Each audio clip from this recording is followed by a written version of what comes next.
Hi everyone, my name is Stephanie Townsend. This is week 8. We finally made it. We are doing speeches this week on persuasion and trying to get people to see our point of view. I've chosen to do why it's important to be a good parent and why it's important to stay around even when it's tough, and um, the examples that I'm going to use are mostly from personal experience, from my life as a child growing up with a single mom and having a biological dad that wasn't there, but a stepdad who was amazing. And I'm also going to talk a little bit about my daughter's life, on how her biological dad, is kind of going around the same path. And I was going to talk about how important we are to our kids' lives, even though we think we're messing up royally, how much they love us and support us anyway. Um, I'm going to go over a little bit on the devil's advocate of what I learned thinking through the other person's shoes, and why I still am pretty strong on my point that it's important to stick around. I also wanted to use a visual aid, a quiz that I found on Facebook on asking your children different questions. And I wanted to talk to you guys a little bit more about why it's so important to stick around and be important and, stay. So a little bit about me and my background in this is my biological dad left when I was about 2 years old, and didn't show up again until I was 19 and leaving for the Navy. He thought it was too hard for him to start over, and he had another family from a past relationship, and he had his boys, and he didn't want a daughter, and he didn't know what to do, and he had about 1,001 excuses when he did finally meet me when I was 19. And I thought it was going to be this great experience, that I was going to finally meet him, and I was going to see that I'd been missing, and I was going to make him care. And it turns out that that was the only time that I met him, that he ended up walking away again, and I haven't seen him since. But on the upside of that, I got an amazing stepdad who I consider my father, and he raised me right. He taught me how to fish and hunt. He actually taught me how to build. I can build houses and put in floors and ceilings and electrical work. I can put on roofs and siding, and just because my biological dad left, doesn't mean that I didn't get a great second chance. I was really thankful for that, because my stepdad taught me that, you don't have to be blood to step up and love somebody and support them and show them amazing things. And that kind of taught me that as a parent, you should always put your kids first, and you should always go in the extra step. Even if they're not your kids to raise, it's important to show them the different things and teach them right from wrong, and be in their lives and actively support them. My daughter, unfortunately, is kind of going down that same path as I did. In the last 3 years, her dad has seen her for about 13 days. He gives me all the excuses about it's not convenient, or he doesn't have the money, or his girlfriend didn't want to see her, or he just got a new dog, or she wouldn't like the weather because he moved to a different state. So I've worked very hard to show her, and give her that extra love and the extra support, all the things that my dad taught her, because I don't want her to feel, unwanted or neglected or any of those things, because as a parent, it's kind of our job to be there for our kids and step up and make them a priority. When I was thinking about the devil's advocate and trying to see things from their point of view, I can understand a little bit of why it's easier to walk away and not have to deal with your issues. And it's so convenient for them just to go out and do what they want to do, and be who they want to be, and not have to have the financial responsibility or the emotional stress of it, that raising a kid is really hard. And there's a lot of days where you just want to curl up in a little ball and not do anything at all. But the truth of it is somebody's counting on you. Somebody's relying on you to show them the right way. And even going through this devil advocate and trying to see their point of view, I didn't get it. I couldn't put any reason or excuse above my child's life, because as a parent, it's our job. It is your job to raise a functioning adult, to show them that responsibility is responsibility, and even when it's tough, you do it anyway.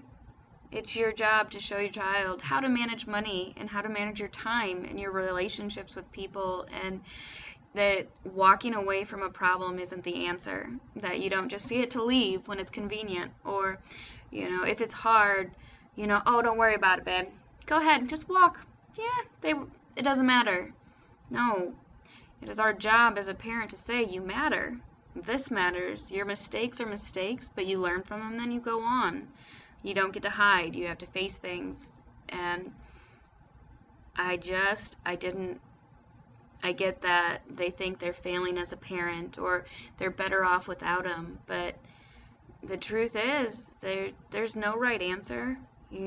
Was I better off without my dad? Maybe, but I had a lot of hurt from it. I still have a lot of issues and, self-doubt from that. And when I was trying to find a visual for this, I actually found a really cool quiz online, and it was asking parents to ask their kids all these questions about, just random, what makes mommy happy, or what makes me laugh, or what makes me sad. And I thought these questions were just phenomenal, because as a parent, I think I'm messing up. And I think that I'm doing such a horrible job, and maybe they're right. Maybe she would be better off without me. But I just wanted to share some of these kids' answers from these quizzes, because to me it kind of brought things around that, even though I think I'm messing up royally, that's not what the kids are noticing. That's not what they're seeing. So I want to share some of these questions with you. One of them was, what makes mommy or daddy, what's something that they always say to you? And one of the little kids answered, "You're sweet, my little pumpkin," or "I love you," "Good night," or "Go tidy up your room." Another question was, what makes mommy and daddy happy? Me cuddling with them, flowers, tickles, hugs and kisses. What makes mommy and daddy sad? Being naughty, when somebody says they don't love them, or when her coffee's out. Now, to me, some of these touch a little bit close to home, because I've been sad in front of my daughter, and I didn't ever want her to think that there was a reason, that she was the reason. And, what makes me mad is when I've had a really long day and she's fussing, I don't want her to ever think that she's a reason.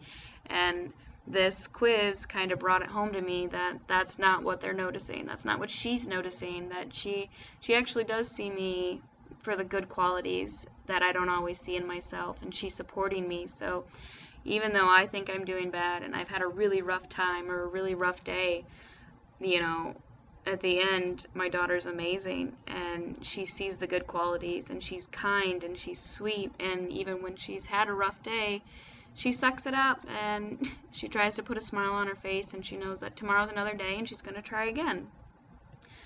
So the one thing that I would ask for you guys, if you're struggling with being a parent, or should I walk away, and what am I doing? Is this right or is this wrong? I would encourage you all to take a step back and really think about the big picture and what it means as a parent. What am I bringing to my child's life, and how can I make that better and do things more supportingly? And why is it that I think my child's life is better without me? Because I can guarantee from my personal experience that even if you're not doing it right, your kid still wants you around. And even if you think you're messing up, your kid isn't always going to see that. And people make mistakes, and it's important that we teach our children to learn from them. So I would just really encourage any parent that's struggling to find a reason to stay. Like, what is your reason to stay? And find the qualities in your child that you want to nurture and you want to be there for. And You want to be there for the dance recitals, so you want to be there for the soccer games or the football games, and for their first dances and their weddings or their child's birth. Like there's so many important parts of somebody's life, and you don't want to miss that. So to kind of wrap things up a little bit, I talked about my personal experience, and I talked about my daughter's experiences that she's going through right now, and I used some visual aids with the questionnaire on the child's. Sorry I couldn't show you the visual. I was just reading it offline. I would encourage you guys to go find it because it's entertaining, to say the least. We kind of went over the devil's advocate and how, some parents may see it like it's easier to walk away or their kids don't need them.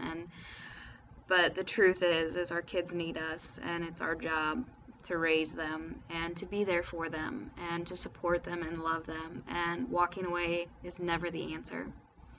Walking away doesn't do anything for anybody.